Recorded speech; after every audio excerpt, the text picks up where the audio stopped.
Halo semuanya, kami dari kelompok 5 akan menjelaskan sedikit tentang kualitas guru dan pendidikan di Indonesia. Sebelumnya, video ini merupakan bahan diskusi tanpa ada kebencian dan sebagainya terhadap realitas yang terjadi di lapangan. Sebelumnya, kita akan mulai dari PISA. Dari 72 negara dan ekonomi yang ditinjau setiap 3 tahun, Indonesia menempati peringkat ke-62, sedikit meningkat dibandingkan di tahun 2013. Pelajar Indonesia menempati peringkat kedua terendah dalam peringkat PISA atau Program for International Student Assessment pada tahun 2013. Nah, lebih buruk juga dari peringkat daripada tahun 2009 ketika Indonesia ada di peringkat 57. Nah, kita akan bahas nih mulai dari pertama apa itu PISA, terus latar belakang singkatnya dan tujuan dibentuknya PISA itu apa sih gitu. Menurut laman dari kemendikbud.go.id sendiri, Program for International Student Assessment atau PISA ini merupakan sistem ujian yang diinisiasi oleh organisasi yang namanya Organization for Economic Cooperation and Development atau biasa disingkat OECD. Untuk mengevaluasi sistem pendidikan dari 72 negara di seluruh dunia yang menilai murid-murid berusia 15 tahun dalam tes membaca, matematika, dan sains setiap 3 tahun sekali. Nah, PISA sendiri melakukan studi pertamanya pada tahun 2000. Terdapat 3 aspek yang diukur oleh PISA, yaitu yang pertama, reading atau tentang pembelajaran, yaitu learning. Yang kedua ada math and logic, yaitu logika dan berpikir. Yang ketiga ada scientific literacy atau bagaimana memproses hal baru. Nah, perlu skor yang tinggi terhadap suatu negara agar SDM-nya ini bisa beradaptasi dengan era modern. Seperti misalnya pekerjaan-pekerjaan serta tantangan baru. Nah, ketika skor dari PISA ini dari suatu negara itu rendah, maka dapat diartikan sebagai belum layak lulus dari pendidikan formal atau tidak membantu siswa dalam kesiapan hidup mereka setelah mereka lulus dari sekolah. Nah, di sini bisa dilihat ada tabelnya. Ini search-nya dari World Population Review. Kita sekarang mau mulai masuk ke bagian kualitas guru dan pendidikan di Indonesia. Apakah rendahnya skor PISA itu adalah kesalahan guru atau pembuat kurikulum? Kita nggak bisa sepenuhnya sih menyalahkan pembuat kurikulum atau menyalahkan guru, karena dalam pembuatan kurikulum itu tidak mudah. Banyaknya birokrasi, terus kepentingan politik, dan pro kontra masyarakat juga bisa jadi salah satu penyebabnya. Nah, akibatnya adopsi hal baru di Indonesia ini menjadi lambat dalam dunia pendidikan. Hal yang kita pelajari di sekolah maupun kampus tidak terlalu relevan gitu dengan tuntutan zaman sekarang ini. Nah, biasanya guru-guru itu mengikuti ujian yang disebut UKG atau uji kompetensi guru. Hasil uji kompetensi guru ini rata-rata nasionalnya hanya 44,5, masih jauh dari standarnya yaitu 55. Terdapat 3 data. Yang pertama, dari Badan Pusat Statistik melaporkan bahwa jumlah sekolah di Indonesia mencapai 217.283 sekolah pada tahun ajaran 2020-2021. Ini saat pandemi ya. Terus BPS juga mencatat murid di Indonesia tercatat sebanyak 24,33 juta pada tahun ajaran 2021-2022. Terakhir, berdasarkan data dari Kementerian Pendidikan dan Kebudayaan, jumlah guru di Indonesia saat ini sebanyak 3,31 juta orang pada tahun ajaran 2022-2023. Pendidikan merupakan proses yang sangat strategis untuk mencerdaskan kehidupan bangsa, sehingga harus dilakukan secara profesional. Oleh karena itu, guru sebagai salah satu pelaku pendidikan harus profesional. Keberadaan guru dalam proses pendidikan dapat bermakna bagi masyarakat dan bangsa untuk beretika, berakhlak mulia, dan berkepribadian. Tidak berlebihan jika dikatakan bahwa masa depan masyarakat, bangsa, dan negara sangat ditentukan oleh guru. Guru dianggap sebagai figur sentral dalam pendidikan, karena perannya dalam menggerakkan dan memfasilitasi pembelajaran. Guru juga harus memiliki peran sebagai akademisi, peneliti, dan siswa seumur hidup. Hal ini mendukung perannya dalam pengawasan yang efektif terhadap proses belajar dan mengajar. Guru adalah fasilitator yang merancang bagaimana proses pembelajaran menerapkan strategi yang fleksibel, metode penilaian yang transparan, dan kegiatan yang dapat memotivasi siswa untuk terlibat secara aktif. Selain itu, lembaga sekolah juga menerima umpan balik dari siswa atas proses pembelajaran yang sedang berlangsung, sehingga memungkinkan berkembangnya suasana berpikir kritis, kolaborasi, komunikasi, dan kreativitas sesuai dengan karakter yang dibutuhkan di era 4.0 saat ini. Bangsa Indonesia perlu berbenah dari segi sumber daya manusia. Untuk meningkatkan sumber daya manusia tersebut diperlukan pendidikan, seperti yang tertuang dalam Undang-Undang Nomor 20 Tahun 2003 tentang Sistem Pendidikan Nasional, dan ditegaskan bahwa tujuan penelitian nasional adalah untuk meningkatkan kualitas manusia Indonesia.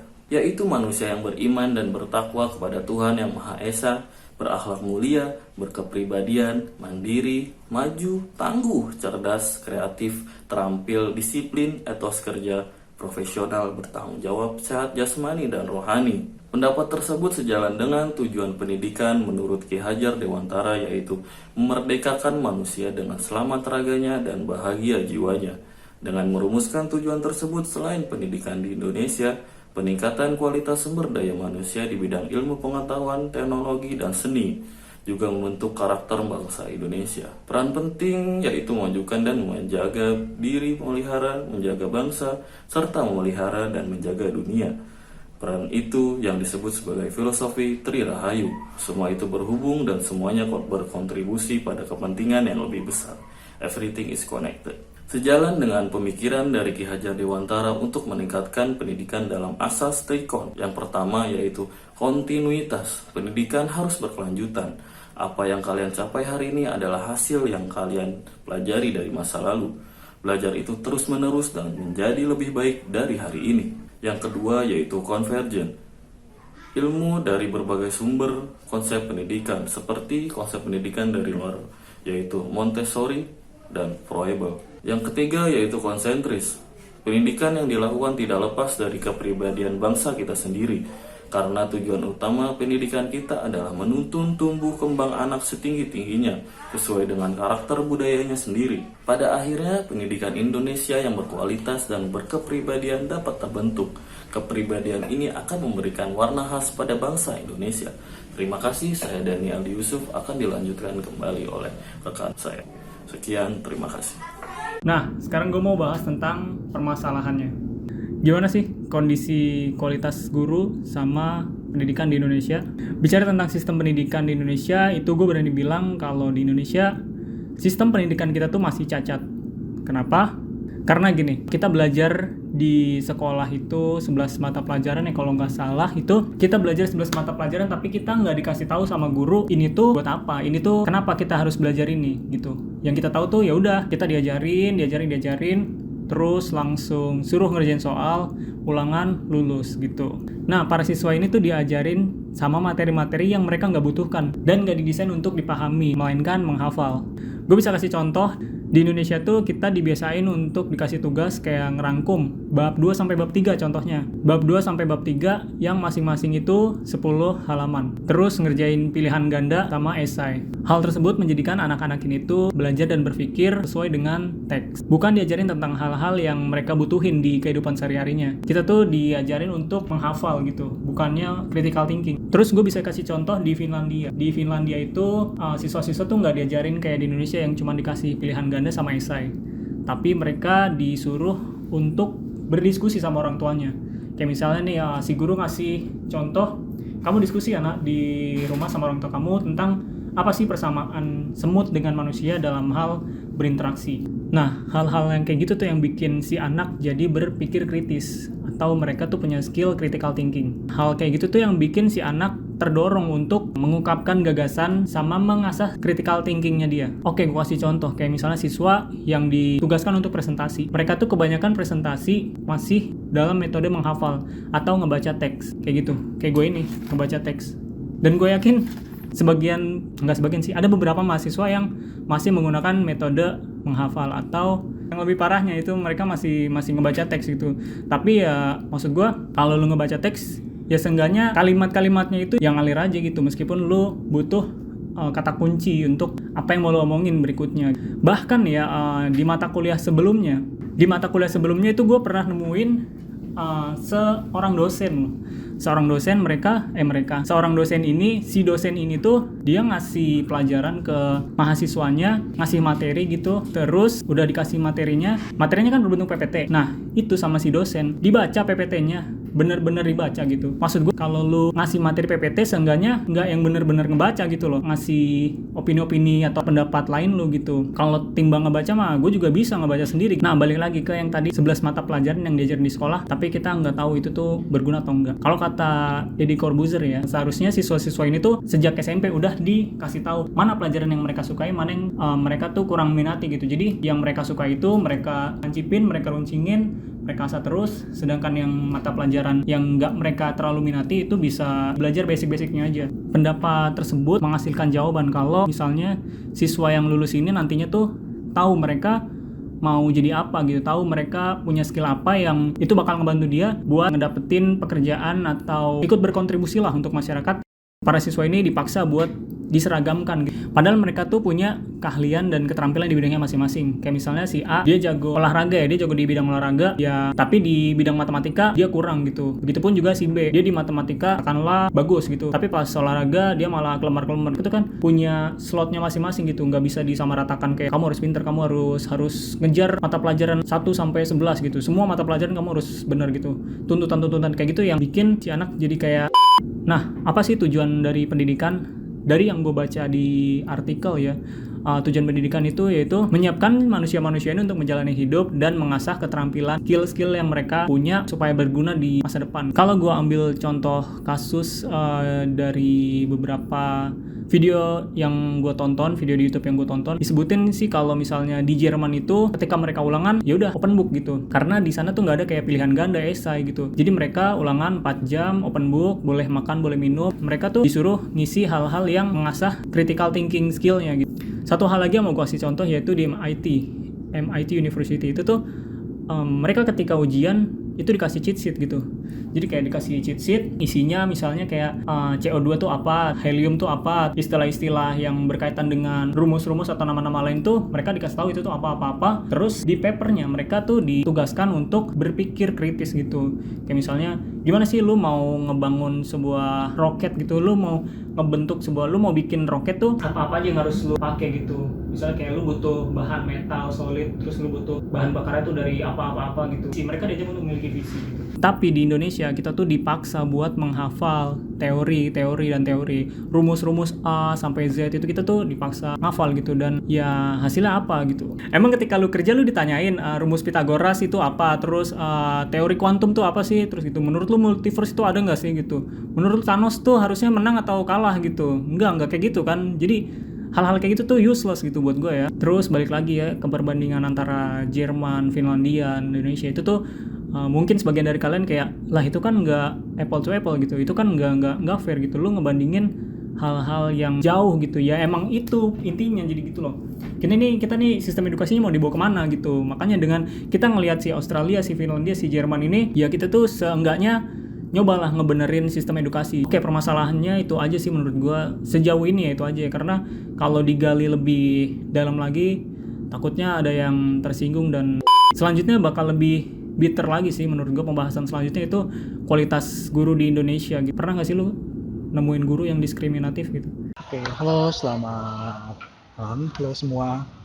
Saya di sini coba menjelaskan mengenai perilaku diskriminatif guru di sekolah. Perilaku diskriminatif seorang guru juga dijumpai pada anak yang sering membuat kesalahan atau bisa dikatakan anak itu nakal di sekolah ataupun di kelas dari siswa itu tersebut. Guru sering memarahi anak yang dikatakan nakal ataupun berbuat yang tidak disukai oleh guru ataupun membuat kesalahan. Tidak jarang guru menggunakan kontak fisik ataupun membentak serta memaki anak yang dikatakan nakal, belum lagi perlakuan fisik lainnya.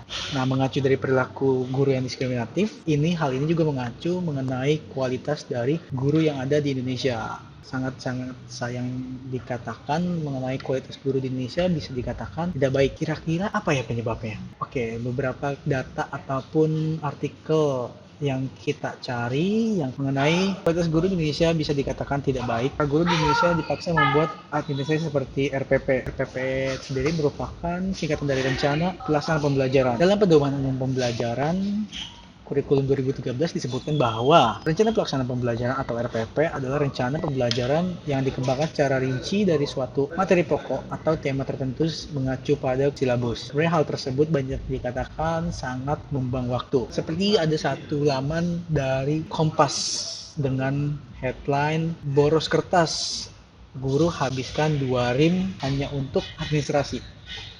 Di samping boros, hal tersebut banyak pro kontra. Pro kontra itu apa saja? Kita mengacu pada fakta mengenai tentang minusnya kualitas guru. Yang pertama, ada menjadi guru bukan karena passionnya, melakukan hanya demi mencari nafkah atau demi yang bahasa dikatakan cari sesuatu nasi. Hal yang kedua yaitu menjadi guru bukan di bidangnya secara intelektual. Hal ini bisa dikatakan misal saya sebagai seorang guru matematika padahal background saya di bidang seni. Itu agak misleading atau sudah menjadi misleading dari intelektual. Poin ketiga itu menjadi guru karena tuntutan orang tua. Sebenarnya hal ini sangat banyak terjadi di kalangan masyarakat di mana orang tua masih menuntut anaknya menginginkan menjadi seorang guru, seorang dokter, ataupun dengan profesi lainnya yang menurut orang tua mereka baik. Yang poin keempat itu ada gaji guru kecil. Hal ini mengenai dengan angka di mana banyak yang menganggap dari gaji guru kecil, sedangkan memiliki tanggungan untuk menata masa depan bangsa itu memiliki hal yang besar. Padahal APBN sendiri untuk pendidikan APBN yang paling tinggi yaitu 20%. Data yang kami temukan juga dengan headline pemerintah siapkan 541,7 triliun anggaran pendidikan dalam APBN 2022. Angka tersebut mengalami kenaikan dari tahun 2014 hingga 2022. Dan hal yang terakhir yang membuat kualitas guru di Indonesia tidak baik yaitu dengan kurikulum outdated. Jadi kurikulum saat ini apa yang kita pelajari itu sama dengan apa yang dipelajari oleh orang tua kita di masa lampau atau di masa dulu. Padahal zaman sudah berubah dan pelajarannya juga bisa dikatakan beberapa yang tidak penting-penting banget. Oke, cukup sekian saya jelaskan. Terima kasih. Halo, perkenalkan, nama saya Nindyo Mirza Murti. Dalam kesempatan ini saya akan menjelaskan perihal solusi-solusi yang ditawarkan dalam upaya meningkatkan kualitas guru dan pendidikan di Indonesia. Solusi yang ditawarkan untuk meningkatkan kualitas guru di Indonesia dapat mencontoh sistem pendidikan yang ada di Singapura ataupun di Australia. Seperti Australian Professional Standard for Teacher yang membagi menjadi 3 kategori dalam meningkatkan kualitas gurunya seperti pengetahuan profesional, latihan profesional, dan keterlibatan profesional. Pengetahuan profesional terdiri dari 2, yaitu mengenal siswa dan bagaimana mereka belajar. Yang kedua, mengetahui isi dan cara mengajarkannya. Kemudian ada latihan profesional yang terdiri dari 3 macam, seperti merencanakan dan melakukan pengajaran dan pembelajaran yang efektif, menciptakan dan memelihara lingkungan belajar yang mendukung dan aman. Yang ketiga, menilai, memberikan umpan balik, dan melaporkan pembelajaran siswa. Lalu yang terakhir ada keterlibatan profesional. Keterlibatan profesional terdiri dari terlibat dalam pembelajaran profesional, serta terlibat secara profesional dengan rekan kerja, orang tua, atau pengasuh, dan masyarakat. Kita bisa menerapkan sistem pendidikan dan meningkatkan kualitas guru di Indonesia dengan cara mengikuti sistem pendidikan di Australia, bahwa guru membuat panduan kurikulum yang sederhana dan dibebaskan mengajar di kelas, asalkan tujuannya tercapai dalam membuat siswanya berprestasi di bidangnya. Solusi yang ditawarkan untuk meningkatkan sistem pendidikan di Indonesia yaitu antara lain seperti guru harus dibayar lebih tinggi. Yang kedua, kualitas mengajar harus naik dalam artian sistem mengajarnya. Yang ketiga, ada pemerintah harus mencari blueprint tentang pendidikan Indonesia mau dibawa kemana ke depannya, serta pemerintah harus punya visi terhadap sistem pendidikan di Indonesia di masa mendatang dan harus lebih profesional. Yang keempat, ada lebih banyak berpikir kritis serta lebih sedikit penghafal. Lalu yang terakhir ada meningkatkan sarana dan prasarana. Sekian, terima kasih. Sebelumnya kita sudah mendengarkan dari beberapa penjelasan dari anggota kelompok kami, yang lainnya sudah menjelaskan tentang kualitas guru dan juga pendidikan di Indonesia. Video ini tidak untuk menyalahkan pemerintah atau menyalahkan bahwa guru itu salah gitu, tapi tanyakan pada diri kamu sendiri, apa sih yang bisa kamu lakukan untuk kontribusi bagi pendidikan di Indonesia. Kami juga dari kelompok 5 sangat mengapresiasi dan mengucapkan apresiasi kami sebesar-besarnya terhadap guru di Indonesia. Saya mau mengutip satu buah kalimat dari Dr. William Arthur Won, mungkin ini sekaligus penutup dari kelompok kami, yaitu guru yang biasa-biasa saja itu memberitahu, guru yang baik menjelaskan, guru yang unggul mendemonstrasikan, tapi guru yang hebat itu menginspirasi. Terima kasih atas perhatiannya. Sekian dari kelompok 5, semoga bermanfaat. Harapannya semoga teman-teman juga bisa berkontribusi dalam dunia pendidikan di Indonesia. Terima kasih.